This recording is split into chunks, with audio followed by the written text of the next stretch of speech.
Ինչ անել, երբ քո հավատքը սովորեցնում է սիրել, բայց թշնամիտ եկել է քանդելու քո կյանքի գործը։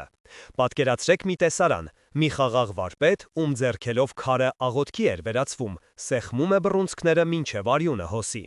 Նրա աչքի առաջ ոչ թե սուրբ գիրքն է, այլ իր հոր թողած սրբազան ժառանգության բեկորները, որոնք ոտնատակ են տվել։ Սա այն պահն է, երբ աղոթքը կարծես թե լռում է, և սրտում արթնանում է վրեժի մութ ցանկությունը։ Բայց ամենակարևորը, կա մի ուժ, որի մասին ոչ այդ վարպետը գիտեր, ոչ էլ նրա թշնամին։ Այսօր մենք կբացահայտենք, թե ինչպես Ավետարանի 1 հաճախ լսված, բայց երբեք մինչև վերջ չհասկացված խոստումը դառնում է իրական, գործող զենք։ Դուք կտեսնեք, թե ինչպես է անխուսափելի թվացող պարտությունը վերածվում մի բանի, որը ոչ ոք չէր սպասում։ Սա պատմություն է այն մասին, թե ինչպես է իսկական քրիստոնեական զորությունն արթնանում այնտեղ, որտեղ բոլորը սպասում են պարտության։ Բաժանորդագրվեք հիմա և մեկնաբանություններում գրեք ձեր քաղաքը, տեսնենք քանի հոգի ենք։ Առավոտյան արևի առաջին շողերը հազիվ էին ոսկեզօծել Արարատի գագաթը, երբ Գևորգի արհեստանոցի դիմաց հայտնվեց մի հրեշ։ Դա դեղին հսկայական բուլդոզեր էր, որի մետաղական շերեփը սպառնականորեն փայլում էր լուսադեմին։ Նրա շարժիչի խուլ գվոցը խախտում էր Երևանի հին թաղամասի առավոտյան անդոռը, որտեղ դեռ օդում սավառնում էր թարմ թխված հացի և սուրճի բույրը։ Գևորգը 65 տարեկան մի տղամարդ, ում դեմքը պատված էր քարի փոշուց առաջացած խորը կնճիռներով, դուրս եկավ արհեստանոցից։ Նրա ձեռքերում դեռ մուրճն ու սայրն էին, կարծես նա պատրաստվում էր քարի փոխարեն պողպատի դեմ մարտնչել։ Այդ արհեստանոցը պարզապես շենք չէր, դա սրբավայր էր, որտեղ նրա պապը, հետո հայրը և հիմա ինքը Գևորգը անշունչ տուֆ քարին կյանք էին տվել, այն վերածելով հավերժության խորհրդանիշ խաչքարերի։ Նրա երիտասարդ աշակերտը, 18-ամյա Սարգիսը, սարսափահար կանգնել էր դռան շեմին, ձեռքերով կառչած փայտե շրջանակից, կարծես վախենում էր, որ շենքը կարող է ամեն պահի փլվել։ Բուլդոզերի կողքին կանգնած էր մի թանկարժեք կոստյումով տղամարդ, Տիգրանը, ում մուգ հագնոցները թաքցնում էին աչքերը։ Բայց դեմքին քարացած ինքնավստահ ժպիտը ոչ մի կապ չուներ ջերմության հետ։ Վարպետ Գեհորգ, սկսեց նա ձայնի մեջ խառնելով քաղցրությունն ու մետաղը, ես ձեզ լավ առաջարկով եմ եկել։ Այս ամբողջ թաղամասը մենք վերցնում ենք։ Այստեղ ժամանակակից բնակելի համալիր է կառուցվելու, իր ստորգետնյա կայանատեղիով և լողավազամով։ Ձեր այս հին շինության համար առաջարկում եմ շուկայականից կրկնակի գին։ Կարող եք քաղաքի կենտրոնում 2 բնակարան գնել, մեկը ձեզ, մյուսն էլ ձեր տղայի ընտանիքի համար։ Գևորգը նայեց Տիգրանին, հետո իր արհեստանոցին, որի քարե պատերին դեռ պահպանվում էր իր հոր քրտինքի հոտը։ Նա ուղղեց մեջքը, նրա ձայնը պողպատի պես հնչեց։ Այս հողը վաճառքի ենթակա չէ, այն իմ պապերից է մնացել։ Այստեղ յուրաքանչյուր քար հիշողություն է, ձեր փողերը չեն կարող գնել իմ անցյալը, պարոն։ Տիգրանի ժպիտը մի պահ անհետացավ, և նրա դեմքին հայտնվեց գիշատչի արտահայտություն։ Իմաստուն եղեք, վարպետ, զարգացման դեմ չես կանգնի։ Սա իմ վերջին բարի առաջարկն է, հաջորդ անգամ մեր զրույցն այլ կերպ կընթանա։ Գևորգը լուռ շրջվեց և վերադարձավ արհեստանոց, նրա քայլերը ծանր էին, կարծես ուսերին կրում էր ոչ միայն իր, այլև իր նախնիների ժառանգության բեռը։ Սարգիսը վազեց նրա հետևից, վարպետ, սրանք լուրջ մարդիկ են, ինչ ենք անելու։ Անելու ենք այն, ինչ միշտ արել ենք, խրպոտ ձայնով պատասխանեց Գևորգը, աղոթելու ենք և աշխատելու։ Այդ կիրակի Սուրբ Սարգիս եկեղեցում մթնոլորտը ծանր էր։ Գևորգը կանգնել էր մի անկյունում, Քրիստոսի խաչելության սրբապատկերի տակ, փորձելով կենտրոնանալ աղոթքի վրա, բայց Տիգրանի խոսքերը մուրճի հարվածների պես դղրդում էին մտքում։ Ոչ հեռու, կանանց համար նախատեսված հատվածում նստած էր Մարիամը 70 տարեկան մի կին, ով ամուսնու մահից հետո կարծես կորցրել էր կյանքի բոլոր գույները։ Նա տեսնում էր Գևորգի տառապանքը, նրա սեղմված բռունցքները, բայց չգիտեր ինչպես մոտենալ։ Նա ինքն իրեն օտար էր զգում այն համայնքում, որտեղ անցել էր իր ողջ կյանքը, որտեղ մկրտվել էին իր երեխաներն ու թոռները։ Մյուս կողմում կանգնած էր Արփին, 30 տարեկան երիտասարդ մայր, ով իր փոքրիկ տղայի ձեռքը բռնած անհանգիստ շուրջն էր նայում։ Նա վերջերս էր տեղափոխվել այս թաղամաս և զգում էր անտեսանելի պատերը, որոնք կառուցվել էին տարիների ընթացքում։ Բոլորը միմյանց ճանաչում էին, իսկ նա նորեկ էր, օտար։ Քահանան հայր Դավիթը 45 տարեկան մի երանդուն մարդ իր հայացքով շոշափում էր իր հոտը։ Նա տեսնում էր Գևորգի հպարտ միայնությունը, Մարիամի թաքնված վիշտը և արփիի օտարացումը։ Նա զգում էր, որ իր համայնքը բաժանված է անտեսանելի պատերով և աղոթում էր, որ Տերը ցույց տա իրեն միավորման ճանապարհը։ Պատարագից հետո, երբ մարդիկ սկսեցին ցրվել, Գևորգը շտապեց դուրս գալ, խուսափելով բոլորի հայացքներից։ Սակայն եկեղեցու բակում նրան կանգնեցրեց թաղային հեղինակություններից մեկը՝ Ռուբենը, մի տղամարդ, ում մասին շատ բաներ էին խոսում, բայց ոչ ոք չէր համարձակվում բարձրաձայնել։ «Վարպետ Գևորգ, լսեցի խնդիրներ ունես», ասաց նա ձայնի մեջ թաքնված սպառնալիքով։ «Եթե օգնություն է պետք, ասա, մենք գիտենք, թե ինչպես խոսել այդպիսի տիգրանների հետ»։ Գևորգը սառը հայացքով նայեց նրան։ «Իմ խնդիրները ես կլուծեմ, Ռուբեն, ինձ քո օգնությունը պետք չէ»։ «Դե ինչպես կասես», ուսերը թոթվեց Ռուբենը, բայց հիշիր, երբեմն հրդեհը միայն ջրով չեն հանգցնում։ Այս զրույցը չվրիպեց հայր Դավիթի աչքից, ով մոտեցավ Գևորգին, երբ Ռուբենը հեռացավ։ «Գևորգ եղբայր, զգույշ եղիր, սատանան ձուկ է որսում պղտոր ջրում, մի թույլ տուր, որ զայրույթը քեզ սխալ ճանապարհով տանի»։ «Իսկ ո՞րն է ճիշտ ճանապարհը, հայր Սուրբ», դառնությամբ հարցրեց Գևորգը։ «Աղոթեմ, որ Աստված Տիգրանի սիրտը փափկեցնի։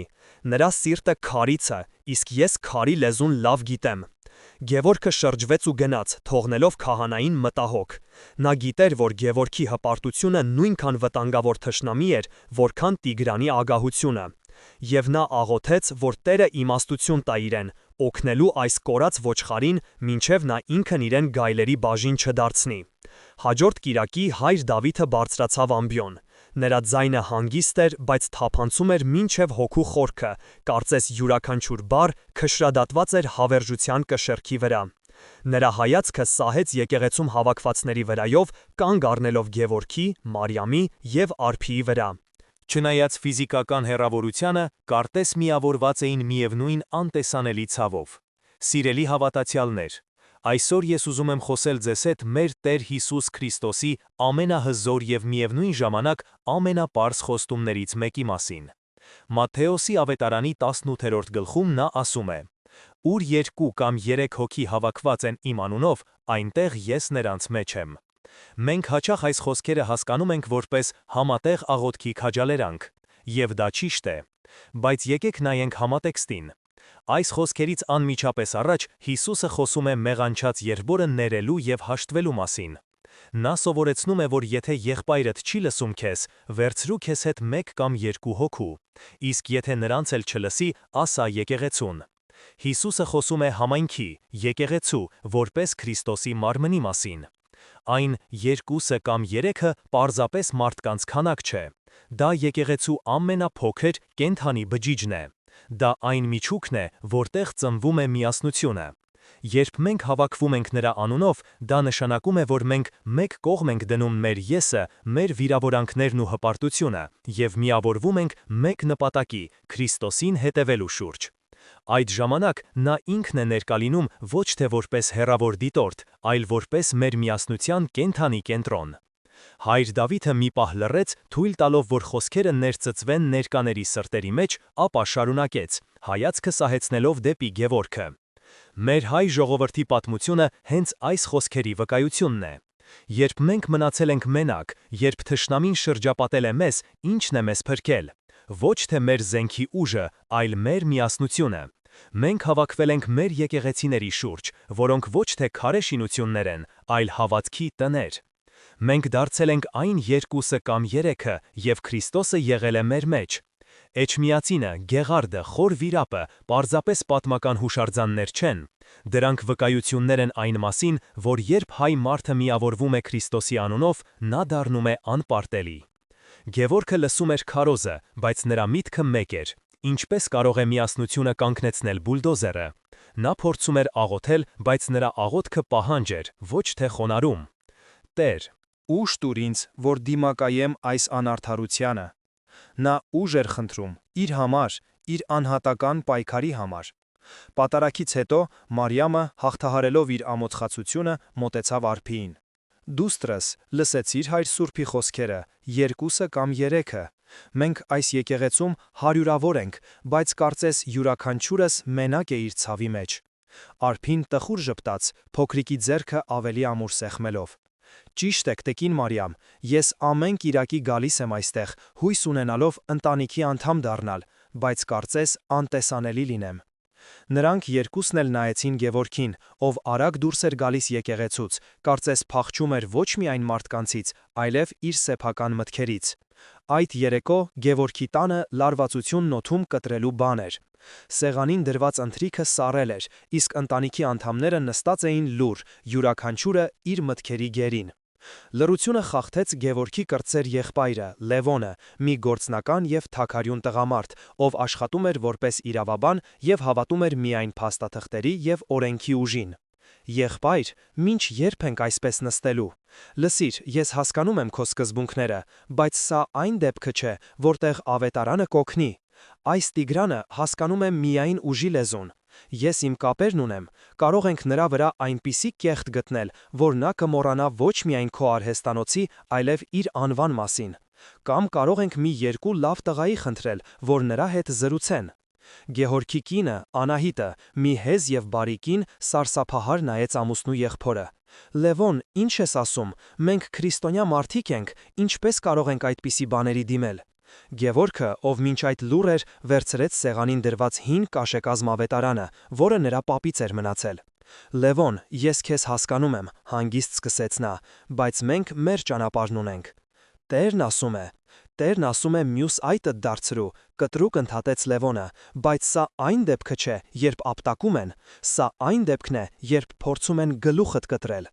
Դու կարդում ես քո գրքերը, իսկ նա բուլդոզերով կգա ու կքանդի մեր պապի օջախը։ Ինչ ես անելու այդ ժամանակ, էլի ավետարանն ես կարդալու նրա համար։ Գևորգի ձեռքերը դողացին։ Նա բացեց գիրքը, փորձելով գտնել այն խոսքերը, որոնք կհանգստացնեին եղբորը, բայց նրա խոսքերը միայն ավելի սրեցին իրավիճակը։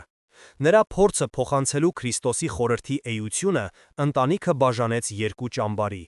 Մի կողմում ռեալիստներն էին, Լևոնի գլխավորությամբ, ովքեր պահանջում էին գործնական, նույնիսկ կոշտ քայլեր,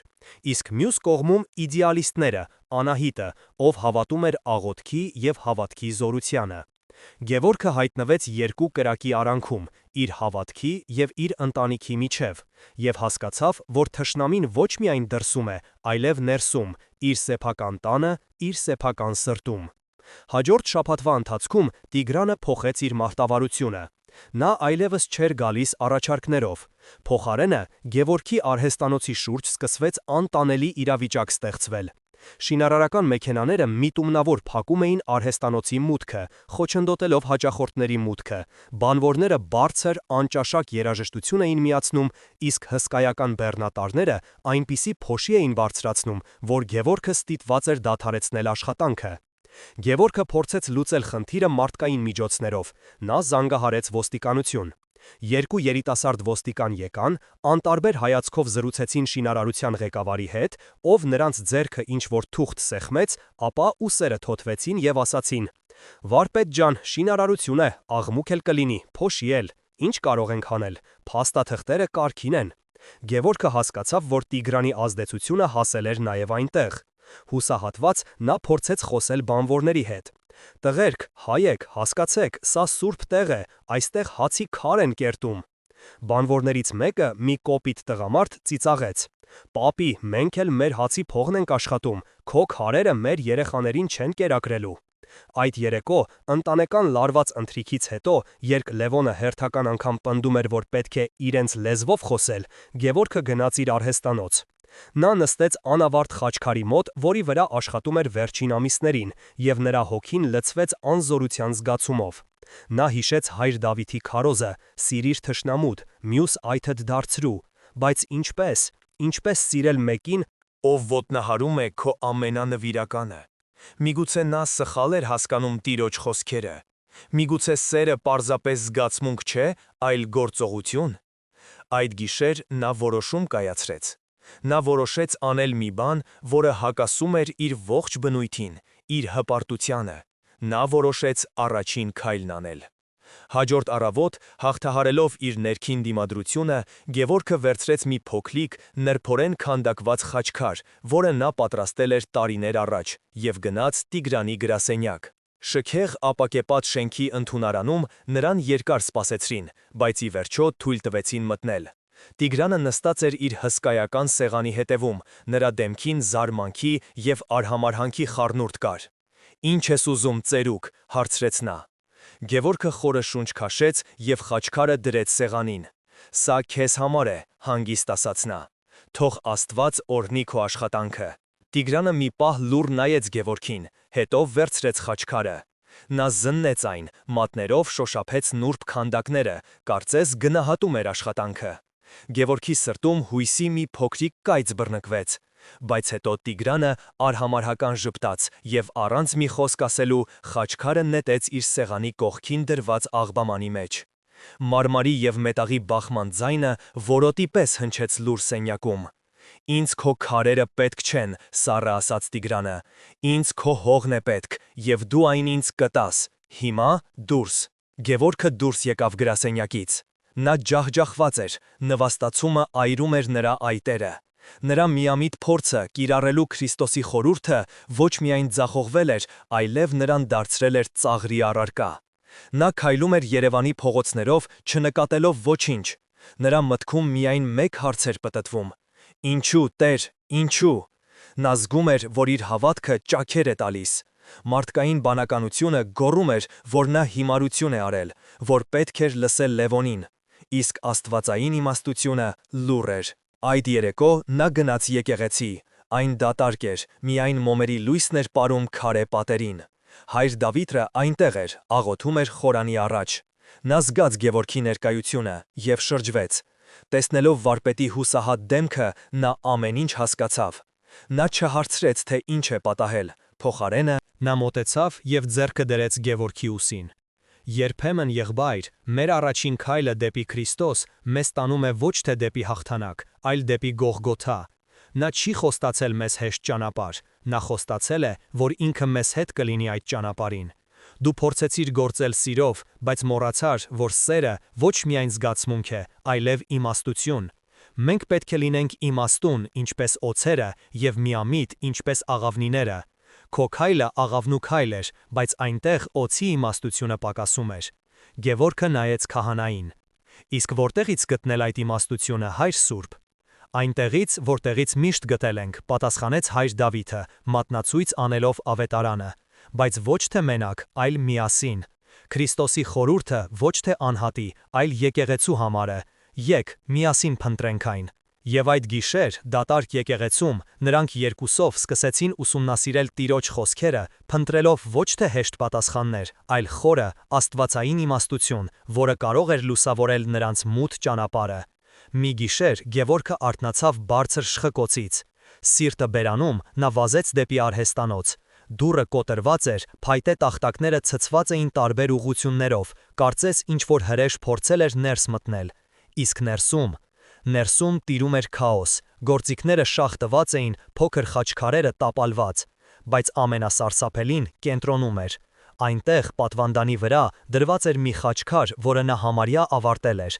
Դա նրա հոր վերջին, անավարտ գործն էր, որի վրա Գևորգը աշխատում էր վերջին 20 տարիների ընթացքում, ավելացնելով 1-2 նախշ տարին մեկ անգամ, կարծես երկարացնելով հոր հետ իր զրույցը։ Հիմա այդ խաչքարի վերին թևը ջարդված էր։ Այն ընկած էր գետնին, որպես մահացած թռչունի թև։ Գևորգը բռունցքները սեղմեց այնքան ուժեղ, որ եղունգները խրվեցին ափի մեջ, և արյուն հոսեց։ Նա նայում էր այն թանկարժեք խաչքարին, որի վրա իր հայրը աշխատել էր կյանքի վերջին տարում և որը կոտրվել էր Տիգրանի մարդկանց կողմից։ Մարմարե բեկորները զգացվում էին որպես իր սեփական հոգու բեկորներ։ Այդ պահին նրա մեջ ինչ-որ բան կոտրվեց։ Ոչ մի աղոթք, ոչ մի խոնարհություն այլևս նրա սրտում չկար, միայն կրակոտ ցասում և վրեժի ծարավ։ Առավոտյան, երբ հայր Դավիթը, լսելով լուրը, շտապեց արհեստանոց, նա գտավ մի այլ Գևորգի։ Նրա աչքերում սառը կրակ էր վառվում, և նրա դեմքը քարացել էր։ «Հայր Սուրբ», ձայնը կտրուկ հնչեց, «տեսնում եք ձեր միասնության արդյունքը։ Տեսնում եք, թե ինչի հանգեցրեց իմ համբերությունը։ Դուք խոսում եք ներելու մասին, իսկ նրանք պղծում են իմ հոր հիշատակը։ Որտեղ է հիմա Քրիստոսը։ Ես պետք է մյուս այտս էլ դարձնեմ, մինչև նրանք այս ամբողջ արհեստանոցը գետնին հավասարեցնեն։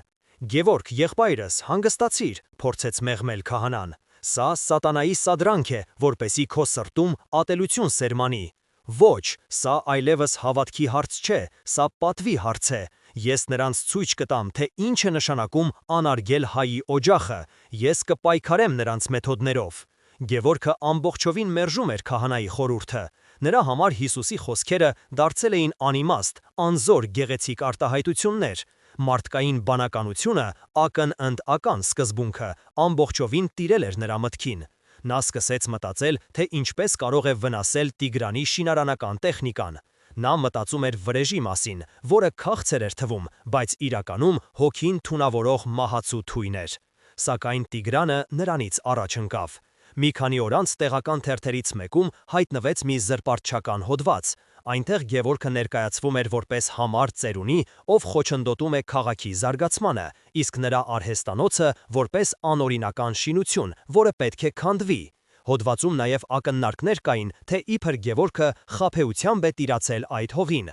Զրպարտությունը թույնի պես տարածվեց թաղամասում։ Հաջորդ օրը, երբ Գևորգի կինը Անահիտը գնաց շուկա, նա զգաց, որ մթնոլորտը փոխվել է։ Մարդիկ, ովքեր երեկ նրան ժպտում էին, այսօր խուսափում էին նրա հայացքից։ Կանաչեղեն վաճառող Աշխենը, ում հետ նրանք տանիներով հարևանություն էին արել, ձևացրեց, թե չի տեսնում նրան։ Աշխեն ջան, ինձ մի կապոց կանաչի կտաս, մեղմորեն դիմեց Անահիտը։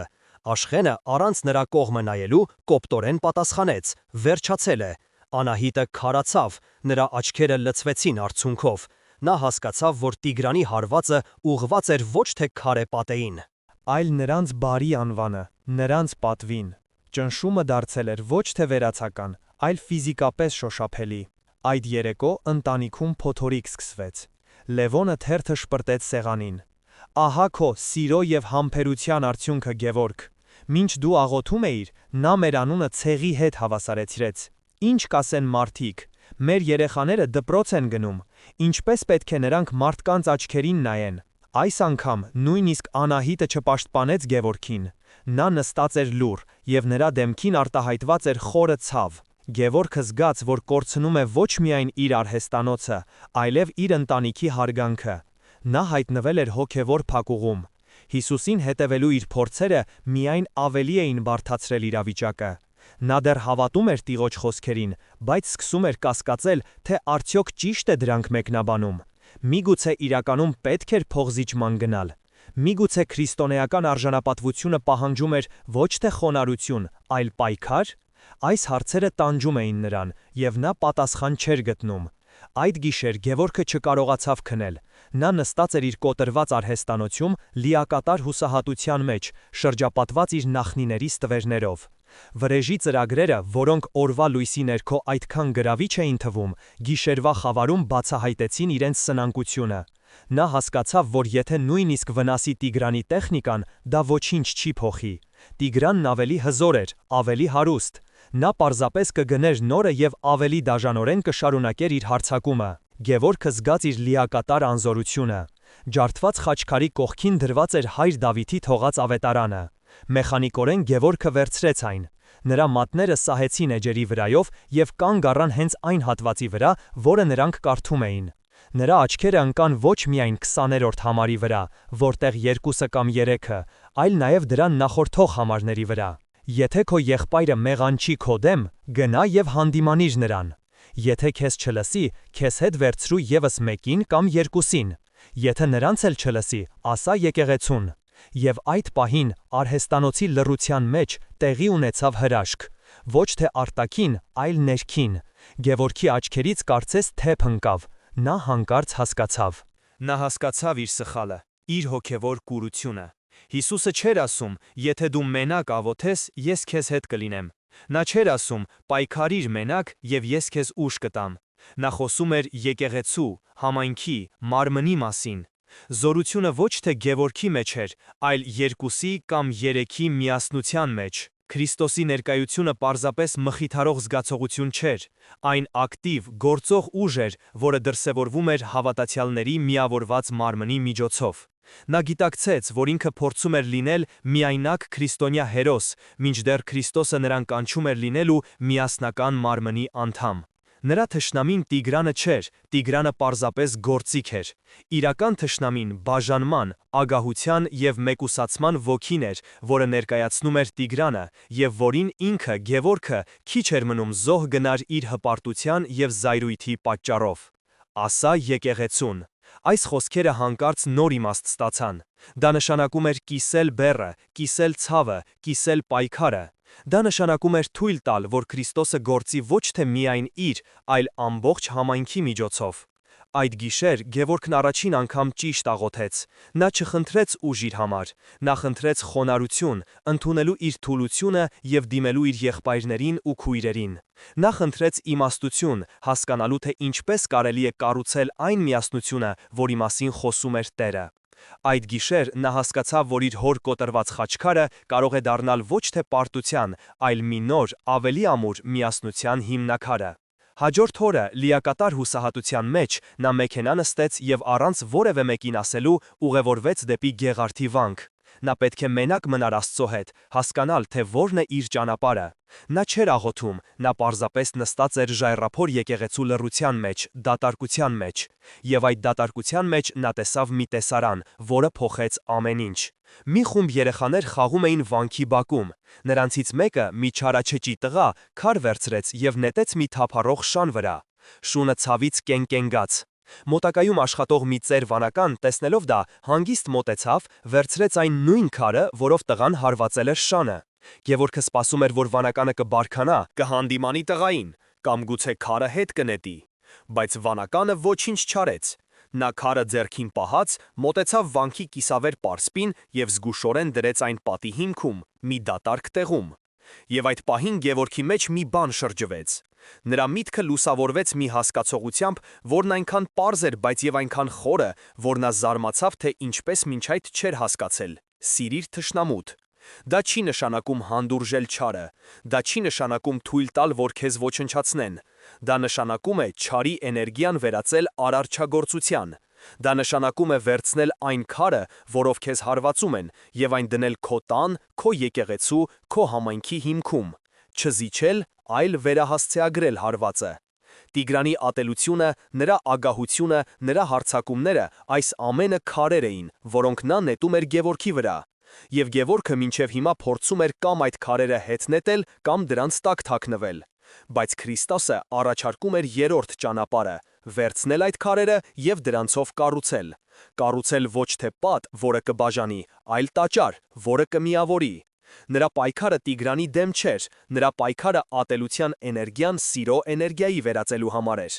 Եվ այդ պայքարում նա մենակ չէր կարող հաղթել։ Նրան պետք էր իր համայնքը, իր երկուսը կամ երեքը, որոնք կօգնեին իրեն հավաքել այդ քարերը և դրանք ճիշտ տեղում դնել։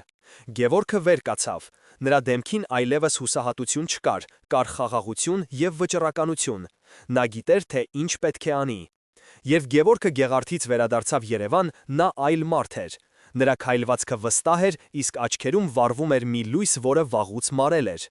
Առաջին բանը, որ նա արեց, իր ընտանիքին հավաքելն էր։ Նրա եղբայր Լևոնը, կինը Անահիտը և նույնիսկ նրա մեծ տղան Արմենը նստած էին սեղանի շուրջ, սպասելով հերթական հուսահատ ճառին։ Բայց Գևորգի ձայնը հանգիստ էր և ամուր։ Նա չխոսեց իր ցավից կամ նվաստացումից։ Նա պատմեց ծեր վանականի և քարի մասին։ Նա խոսեց ոչ թե պարտվելու կամ հաղթելու, այլ կառուցելու մասին։ Եվ հետո նա հայտարարեց իր որոշումը, որը սենյակում պայթած ռումբի պես հնչեց։ Տիգրանը ցանկանում է վերցնել մեր հողը, դրա վրա շքեղ տուն կառուցելու համար։ Շատ լավ։ Իսկ մենք հենց այստեղ, նրա քթի տակ, կսկսենք վերականգնել հին լքված մատուռը, որը գտնվում է մեր արհեստանոցի հետևում։ Մենք կանենք դա անվճար, մեր ուժերով, մեր քարերով։ Մենք նրա ագահության տարածքը կվերածենք համընդհանուր աղոթքի վայրի։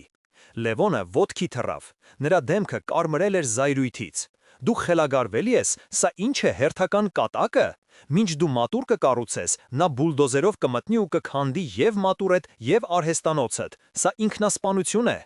Բայց Անահիտը, ով վերջին շաբաթներին լուր տարապում էր, նայեց ամուսնու աչքերին։ Նա տեսավ այնտեղ ոչ թե խելագարություն, այլ հավատքի մի ուժ, որը նա երբեք չէր տեսել։ Եվ երկար ժամանակ անց առաջին անգամ նա ժպտաց։ Ես քեզ հետ եմ, Գևորգ, մեղմորեն ասաց նա։ Ինչ էլ որ լինի, ես քեզ հետ եմ։ Այդ պարզ խոսքերը փոխեցին սենյակի մթնոլորտը։ Լևոնը դեռ բարկացած էր, բայց ընտանիքի մեջ ճեղքվածքը սկսեց կամրջվել։ Նոր դաշինք էր ստեղծվել, հիմնված ոչ թե վախի, այլ հավատքի վրա։ Հաջորդ օրը Գևորգը գնաց հայր Դավիթի մոտ և պատմեց իր ծրագրի մասին։ Քահանան երկար լսեց, նրա դեմքին ոչ մի զգացմունք չարտահայտվեց։ Երբ Գևորգն ավարտեց, հայր Դավիթը ասաց. «Սա շատ վտանգավոր ճանապարհ է, Գևորգ, դու կրակի հետ ես խաղում։ Տիգրանը սա կընդունի որպես անձնական վիրավորանք»։ Ես գիտեմ, հայր Սուրբ, պատասխանեց Գևորգը, բայց ես այլ ճանապարհ չեմ տեսնում։ Մենք պետք է ցույց տանք, որ կա ավելի մեծ ուժ, քան փողի ուժն է։ Քահանան մի պահ մտածեց, ապա նրա դեմքը լուսավորվեց։ Դու ճիշտ ես, եկեղեցին պետք է կառուցի, ոչ թե քանդի։ Ես քեզ հետ եմ։ Ես կխոսեմ ծխական խորհրդի հետ, մենք քեզ կօգնենք։ Եվ նա իր խոստումը պահեց։ Նույն երեկոյան նա հավաքեց ծխական խորհրդի անդամներին և ներկայացրեց Գևորգի գաղափարը։ Արձագանքը միանշանակ չէր։ Ոմանք, ինչպես տարեց ուսուցիչ Կարապետը, ոգևորվեցին։ Սա հրաշալի գաղափար է, մենք պետք է ցույց տանք, որ մեր համայնքը կենդանի է։ Բայց մյուսները կասկածամիտ էին։ Խանութպան Վարդանը, ով միշտ զգուշ էր, ասաց. Իսկ ով է վճարելու այս ամենի համար։ Մենք հազիվ եկեղեցու ծախսերն ենք հոգում, եւ ինչ կլինի, եթե Տիգրանը իրավական քայլեր ձեռնարկի։ Քննարկումը թեժ էր։ Համայնքը բաժանվել էր երկու մասի. նրանք, ովքեր պատրաստ էին ռիսկի դիմել հանուն հավատքի, եւ նրանք, ովքեր վախենում էին հետևանքներից։ Սակայն անսպասելիորեն խոսք վերցրեց Մարիամը, այն լուռ, միայնակ կինը։ Նրա ձայնը դողում էր, բայց խոսքերը հստակ էին։ Ես իմ ամբողջ կյանքն ապրել եմ այս թաղամասում, ես տեսել եմ, թե ինչպես է այս մատուռը քանդվում, եւ ես տեսել եմ, թե ինչպես է մեր համայնքը քանդվում, յուրաքանչյուրը փակվելով իր տանը։ Եթե մենք հիմա չմիավորվենք, եթե մենք հիմա մի քար չդնենք այս պատի մեջ, ապա մենք արժանի չենք մեր նախնիների հիշատակին։ Ես ունեմ մի քիչ խնայողություն, ես այն տալիս եմ այս սուրբ գործին։ Նրա խոսքերը փոխեցին ամեն ինչ։ Մեկը մյուսի հետևից մարդիկ սկսեցին իրենց աջակցությունը հայտնել։ Նույնիսկ կասկածամիտ Վարդանը խոստացավ շինանյութ տրամադրել։ Այդ երեկո եկեղեցու փոքրիկ սրահում ծնվեց մի նոր միասնություն։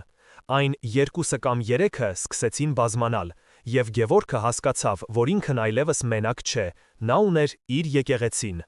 Հաջորդ շաբաթ առավոտյան շինհրապարակը վերածվեց յուրօրինակ մարտադաշտի։ Մի կողմում Գևորգը, նրա աշակերտ Սարգիսը, տարեց Կարապետը եւ եւս մի քանի հոգի սկսեցին մաքրել լքված մատուղի տարածքը։ Նրանք քարեր էին տեղափոխում, հողը հարթեցնում, եւ նրանց յուրաքանչյուր շարժման մեջ զգացվում էր ոչ թե աշխատանքի ծանրությունը, այլ արարման ուրախությունը։ Մյուս կողմում արհեստանոցի դիմաց կանգնած էին Տիգրանի սև ջիպերը։ Նրա մարդիկ դուրս եկան, ոչ թե ֆիզիկական բռնության, այլ հոգեբանական ճնշման համար։ Նրանք մեքենաներից միացրին ականջ ծակող բարձր երաժշտություն, բերեցին աղբով լի պարկեր եւ սկսեցին դրանք թափել մատուռի մոտ, ապա սկսեցին բարձրաձայն վիրավորանքներ հնչեցնել։ Այս ծերունի լրիվ խելքը թռցրել է, ծիծաղում էր նրանցից մեկը։ Փոխանակ տունը վաճառի ու թորներով զբաղվի, քարեր է տաշում։ Տիգրանը ինքը մեքենայի մեջ նստած արհամարհական ժպիտով հետևում էր տեսարանին։ Նա վստահ էր, որ մի քանի օրից Գևորգի ոգևորությունը կմարի, սակայն նա սխալվում էր։ Գևորգը, ով իր մեջ հայտնաբերել էր մի նոր անսասան ուժ, չէր արձագանքում սադրանքներին։ Տիգրանի մարդկանց յուրաքանչյուր վիրավորանքին նա պատասխանում էր մատուղի պատի մեջ եւս մեկ քար դնելով։ Յուրաքանչյուր աղբի պարկին նա պատասխանում էր տարածքի մեկ այլ անկյունը մաքրելով։ Նրա հանգստությունն ու վճռականությունը սկսեցին ազդել մյուսների վրա։ Առաջինը նրանց միացավ Արփին, երիտասարդ մայրը։ Նա իր փոքրիկ տղայի հետ եկավ, մի դույլ ջուր բերեց եւ սկսեց լվանալ այն քարերը, որոնք Գևորգը պատրաստում էր դնելու։ Նրա օրինակին հետևեցին մյուսները։ Թաղամասի կանայք ուտելիք եւ ջուր բերեցին։ Տղամարդիկ, ովքեր մինչ այդ վախենում էին միջամտել, աշխատանքից հետո գալիս էին եւ օգնում։ Մի քանի օրվա ընթացքում մի խումբ մարդիկ վերածվեցին մի փոքրիկ բանակի, որը զինված էր ոչ թե զենքով, այլ մուրչերով, բահերով եւ անսասան հավատքով։ Հակամարտությունը դարձավ հրապարակային։ Լրագրողներ սկսեցին գալ, եւ այն նույն թեզը, որը զրպարտել էր Գևորգին, այժմ ստիպված էր գրել համառ խաչքարագործի եւ նրա համայնքի մասին։ Տիգրանը հասկացավ, որ իրավիճակը դուրս է գալիս վերահսկողությունից, նա զայրացած էր։ Մի երեկո, երբ արդեն մտնում էր, նա ինքը դուրս եկավ մեքենայից և մոտեցավ Գևորգին, ով հերթական քարն էր դնում պատի մեջ։ «Լսիր ծերուկ, դու ինչ ես ուզում ինձնից», խրպոտ ձայնով հարցրեց նա։ «Ինչքան փող ես ուզում, որ վերջ տաս այս կրկեսին»։ Գևորգը շրջվեց և հանգիստ նայեց նրա աչքերի մեջ։ Նրա հայացքում ատելություն չկար, միայն տխրություն։ «Ես քեզնից ոչինչ չեմ ուզում, Տիգրան», ասաց նա, «իսկ այս քարը ես դնում եմ ոչ թե քո դեմ, այլ քո հոգու փրկության համար»։ Տիգրանը քարացավ։ Նա սպասում էր ամեն ինչի, սպառնալիքների, պահանջների, բայց ոչ այս խոսքերին։ Մի պահ նրա դեմքին ինչ-որ մարդկային բան արտացոլվեց, բայց հետո նա նորից քարացավ։ «Դու դեռ կզրջաս դրա համար», շրշնջաց նա և վերադարձավ իր մեքենան։ Այդ գիշեր, երբ բոլորը գնացել էին և Գևորգը մնացել էր մենակ մատուռի կիսակառույց պատերի մոտ, նրան մոտեցավ իր եղբայրը՝ Լևոնը։ Նա երկար ժամանակ լուռ կանգնած էր, հետևում էր եղբոր աշխատանքին։ «Ես դեռ կարծում եմ, որ դու խելագար ես», ի վերջո ասաց նա։ Բայց նա վերցրեց մի քար և տվեց Գևորգին։ «Եթե պետք է խելագար լինել, ապա գոնե միասին։ Ցույց տուր, թե այս քարը որտեղ դնեմ»։ Գևորգը ժպտաց։ Նրա աչքերը լցվեցին արցունքներով։ Նա հասկացավ, որ Քրիստոսի խորհուրդը ոչ միայն քարե պատեր էր կառուցում, այլև վերականգնում էր քանդված սրտերը և միավորում բաժանված ընտանիքները։ Պայքարը դեռ առջևում էր, բայց նա այլևս չէր վախենում։ Նա գիտեր, որ Քրիստոսը նրանց մեջ է։ Մի քանի շաբաթ անց, երբ մատուռի պատերն արդեն բարձրացել էին և համայնքի ոգևորությունը օրեցօր աճում էր, Տիգրանը հասկացավ, որ պարտվում էր։ Նրա հոգեբանական ճնշումը չէր աշխատում, իսկ իրավական քայլերը ժամանակ էին պահանջում։ Զայրույթից կուրացած, նա որոշեց դիմել վերջին, վճռական քայլին։ Մի առավոտ, երբ Գևորգը և համայնքի անդամները նոր էին սկսել աշխատանքը, շինհրապարակում հայտնվեց այն նույն դեղին բուլդոզերը, որը սկիզբ էր դրել այս ամենին։ Այս անգամ ղեկին նստած էր ինքը Տիգրանը։ Նրա դեմքը քարացած էր, իսկ աչքերում վառվում էր ոչնչացման կրակը։ Նա շարժիչը գործի դրեց, և հրեշը սկսեց դանդաղ շարժվել դեպի մատուռի կիսակառույց պատերը։ Մարդիկ սարսափից քարացան։ Ոմանք սկսեցին գոռալ, մյուսները փորձեցին կանգնել բուլդոզերի ճանապարհին, բայց Տիգրանը չէր կանգնում։ Սա գագաթնակետն էր։ Այդ պահին Գևորգը մի քայլ առաջ արեց։ Նա կանգնեց ուղիղ բուլդոզերի դիմաց։ Նա չէր գոռում, չէր սպառնում, նա պարզապես կանգնած էր, հանգիստ և անսասան։ Բուլդոզերը կանգ առավ նրանից մի քանի մետր հեռավորության վրա։ Տիգրանը դուրս եկավ խցիկից և քայլեց դեպի Գևորգը։ Բոլորը լռեցին։ «Ճանապարհից հեռացիր, ծերուկ», խրպոտաց Տիգրանը։ Գևորգը չշարժվեց։ Նա նայեց Տիգրանի աչքերի մեջ և հանգիստ ձայնով, որը լսվում էր լարված լռության մեջ, ասաց. «Այս մատուռը կառուցվում է ի հիշատակ քո ծնողների՝ Հովհաննեսի և Մանուշակի։ Ես իմացա նրանց անունները, նրանք լավ մարդիկ են եղել»։ Նա ձեռքը մեկնեց և Տիգրանին տվեց մի փոքրիկ հարթ քար։ «Սա առաջին քարն է, որ դու նետեցիր ինձ վրա։ Վերցրու, դիր այս պատի մեջ, քո ծնողների հիշատակին»։ Տեղի ունեցավ անհավատալին։ Տիգրանի դեմքի քարե դիմակը սկսեց ճաքճքել։ Նրա աչքերում զայրույթի փոխարեն հայտնվեց ցավ, շփոթություն և մի բան, որը նման էր զղջման։ Նա նայեց քարին, հետո Գևորգին, հետո մատուռի պատերին։ Մի պահ թվաց, թե նա կփլվի, բայց նա իրեն զսպեց։ Առանց մի խոսք ասելու, նա շրջվեց, նստեց իր մեքենան և հեռացավ։ Բուլդոզերը մնաց տեղում, որպես հաղթված հրեշ։ Մի քանի ամիս անց մատուռի օծման արարողությունն էր։ Այն փոքրիկ էր, բայց լի լույսով և ջերմությամբ։ Գևորգի արհեստանոցն աշխատում էր, և պատվերները ավելի շատ էին, քան երբևէ։ Թաղամասում մթնոլորտը փոխվել էր։ Մարդիկ սկսել էին ավելի հաճախ ժպտալ, ավելի շատ խոսել միմյանց հետ։ Մարիամը այլևս միայնակ չէր, նա մատուռի խնամակալն էր դարձել։ Արփին կիրակնօրյա դպրոց էր վարում։ Բայց ամենակարևոր փոփոխությունը տեղի էր ունեցել Գևորգի արհեստանոցում։ Նրա կրտսեր եղբայրը՝ Լևոնը, ամեն շաբաթ օր գալիս էր և օգնում նրան։ Նրանք քիչ էին խոսում, բայց այն լռության մեջ, երբ երկու եղբայրներ միասին աշխատում էին քարի վրա, կար ավելի շատ ներողություն և հարգանք, քան որևէ խոսքի մեջ։ Մի օր, երբ նրանք աշխատում էին, արհեստանոցի դուռը բացվեց, և ներս մտավ մի անծանոթ։ Նա լուռ մի ծրար դրեց սեղանին և հեռացավ։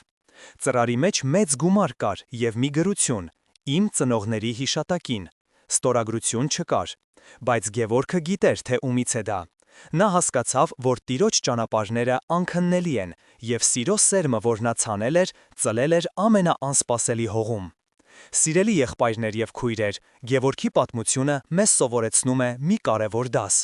Հիսուսի խոստումը, որտեղ երկուսը կամ երեքը հավաքված են իմ անունով, այնտեղ ես նրանց մեջ եմ, պարզապես մխիթարություն չէ, դա գործողության կոչ է, դա զորություն է, որը կարող է քանդված համայնքը վերածել կենդանի եկեղեցու, ատելության քարերը տաճարի հիմնաքարերի, իսկ թշնամիներին եղբայրների։ Մեր համայնքները, մեր ընտանիքները, մեր սրտերը լի են այն քարերով, որոնք աշխարհը նետում է մեր վրա։ Մենք կարող ենք դրանք հետ նետել, կարող ենք դրանց տակ թաղվել կամ կարող ենք, Գևորգի նման, դրանք հավաքել եւ կառուցել։ Ընտրությունը մերն է։ Իսկ հիմա ես կխնդրեի ձեզ կիսվել մեկնաբարություններում, թե ինչպես կկիրառեիք Հիսուսի այս խորհուրդը ձեր կյանքում։ Ձեր փորձը կարող է լույս դառնալ մեկ ուրիշի համար, ով այսօր իր քարերի տակ է մնացել։ Թող Տիրոջ խաղաղությունը լինի ձեզ հետ։ Ամեն։